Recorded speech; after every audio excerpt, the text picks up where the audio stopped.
কবর পথের যাত্রী তুমি, বলেন কবর পথের যাত্রী তুমি, কয়দিন থাকবা দুনিয়া,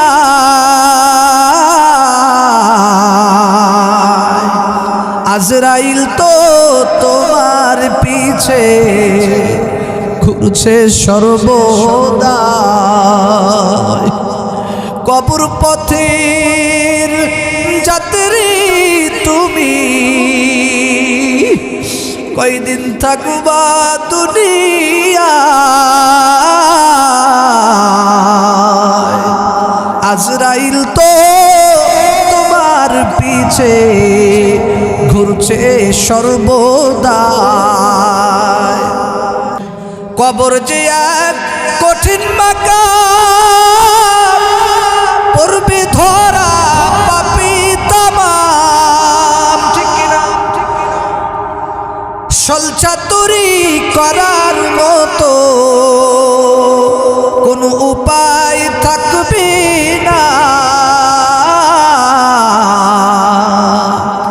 আজরাইল তো তোমার পিছে ঘুরছে সর্বদা।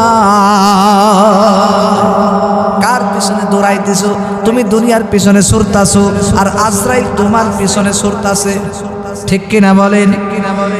যেদিন হায়াত শেষ হয়ে যাবে, মাওলা কিন্তু তোমাকে আমাকে গুন্ডির মতো দুনিয়াতে উড়াইয়া দিছে, গুড্ডির মতো। আবার বাইরে মালিক যখন গুন্ডি উড়ায়, গুড্ডি উড়াইয়া দেয় আসমানের মধ্যে, এই সুতা কিন্তু মালিকের হাতে থাকে। যখন এই সুতাগুলা গোছান শুরু করে, গুড্ডি কিন্তু আসতে চাই না, এইরকম করে, ঠিক কিনা বলে? সেই জন্য আল্লাহ বলে আমহিল হুম রুয়াইদা, আমি মানুষদেরকে ছেড়ে দেই, ছাড় দেই, ছেড়ে দেই, ছাড় দেই না। একদিন ধরবো, যেদিন হায়াত শেষ হয়ে যাবে আমি আল্লাহ খট করে ধরবো, তখন আর তোমার উপায় থাকবে না। মুসলমান ভাইরা রে আমার, সেই জন্য যে কথা বলতেছিলাম, আল্লাহর নবী হাদিসের মধ্যে বলে জাহান্নামের আগুন এত তেজের আগুন হবে। এবার মহান আল্লাহ পাক রব্বুল আলামিন ডাক দিয়ে বলতেছে, এ দুনিয়ার মানুষ, সেই জন্য ভয়াবহ আগুনকে তোমরা ভয় করো।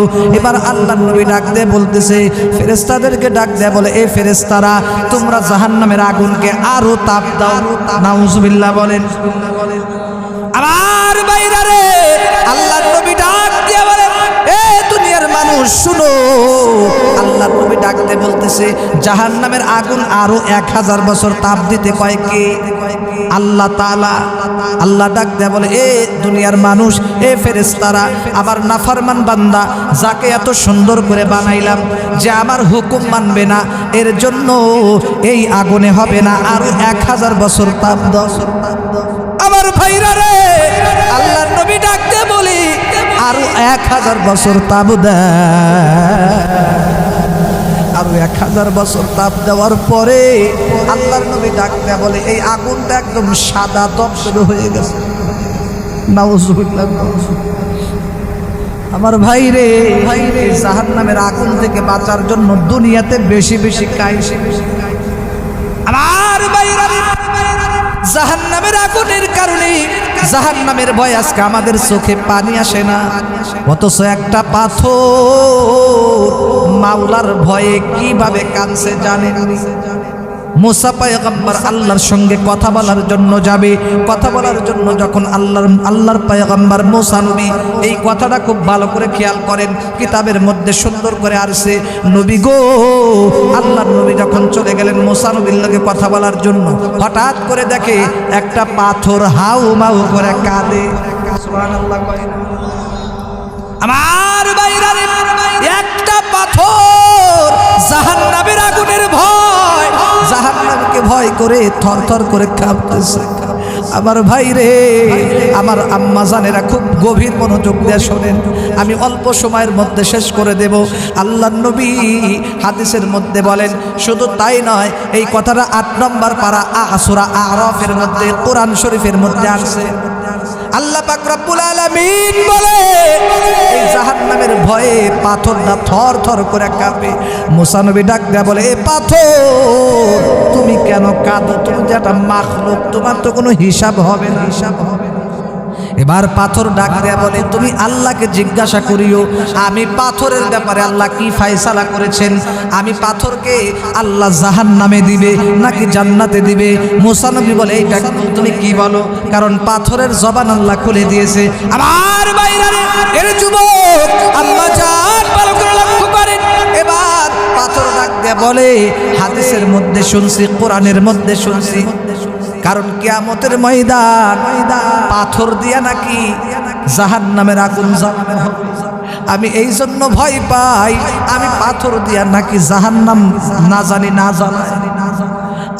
আমি পাথরকে যদি আল্লাহ জাহান্নামে দেয়, আমি পাথরের কি উপায় হবে? পাথর কানতে কানতে বন্ধুরা আমার একদম ঝর্ণার মতো পানি ঝরতেছে। পাথরের কান্নার আওয়াজে, পাথরের কান্নার চোখের পানিতে ঝর্ণার মতো পানি বেয়ে যাচ্ছে।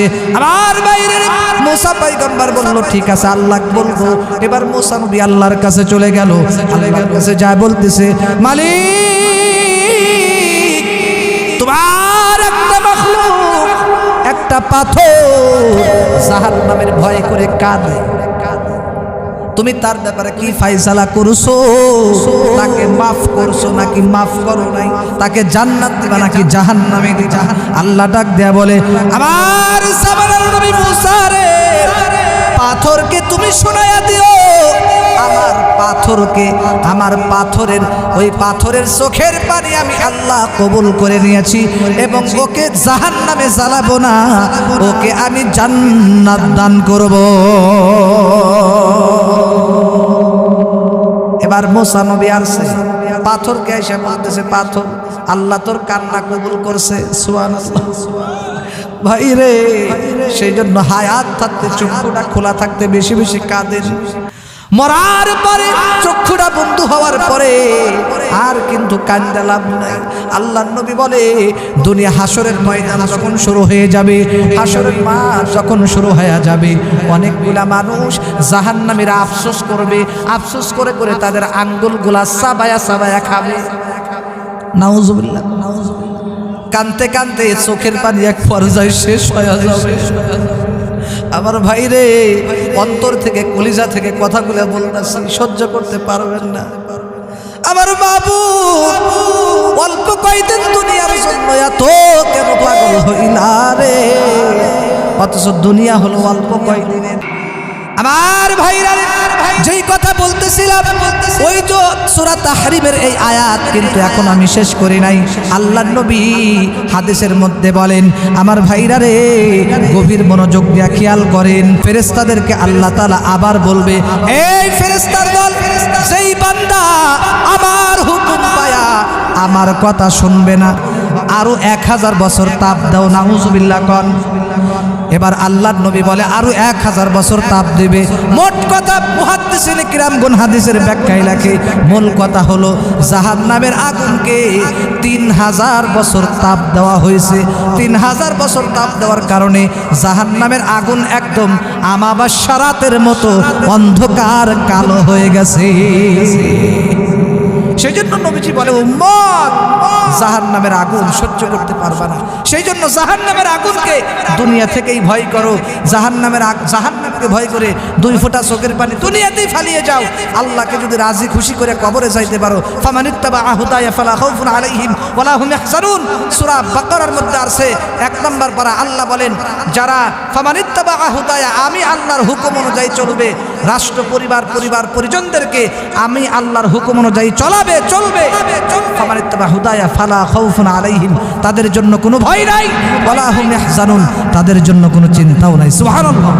আমি যে আয়াত বলতেছিলাম, ইয়া আইয়ুহাল্লাযীনা আমানু কু আনফুসাকুম ওয়া আহলিকুম নারা, হে দুনিয়ার ঈমানদারেরা, তোমরা নিজে যে জাহান্নামের আগুন, যেহেতু এত তাপ, যেহেতু এত আযাব, যেহেতু সহ্য করা যাবে না, সেই জন্য আল্লাহ বলে দিছে, মেসেজ দিয়ে দিছে আগেই, হে দুনিয়ার ঈমানদারেরা, তোমরা জাহান্নামের আগুন থেকে বাঁচো, নিজে বাঁচো এবং তোমার পরিবার পরিজন সবাইকেই বাঁচো, সবাইকেই বাঁচো।